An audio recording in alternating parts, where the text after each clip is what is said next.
Hello everyone, welcome back to Usfiso Live Trend. Thank you so much guys for tuning in. Well guys, namhlanje ke sikhuluma ngensizwa esizakhele udumo la emculweni wezokholo. Igama lakhe la ngempela uLwando Nyangiwe noma Nyangiwe ongokuzalwa emzimkhulu. Ujumbo guys, njalo mangabe ecula abantu abaningi banokuthi ke ubakhumbuza the late Usfiso Ncwane. So izolo guys he decided ukuthi ke ashare a relationship ayenayo no Usfiso Ncwane wabe esebhala kanjena ke.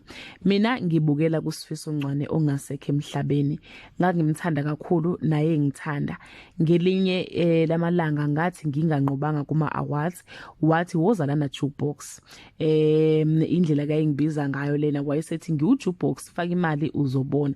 Wayesethi kimi ngiyakholelwa kuwe wena uzoba ngomunye ama artist ayofika kwizinga ezinkulu futhi nangaphezulu. So njalo mangabe ngibuka indlela uThixo angiphakamisa ngayo ngiye ngicabange amazwi akhe. Naleli gama ke angiphalona liya ngokuziveza ukuthi lisho ukuthini. Ayikho ingoma engingayiculi ngifana nawo impela lomshini abathi ujukebox. Anobalalela ke abantu mangabe bekhuluma nani ngelinye lamalanga ngoke nje nginikhumbuze yena kwenye yama album ame azayo nginishayela ingoma yakhe noma ngizixube nobona ukuthi kuba into enhle kakhulu kanjani.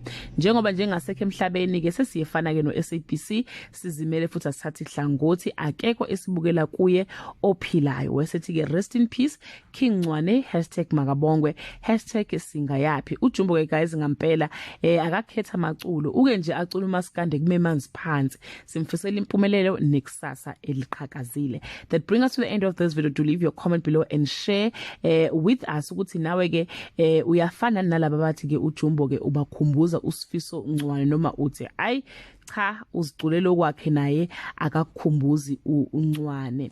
That all I have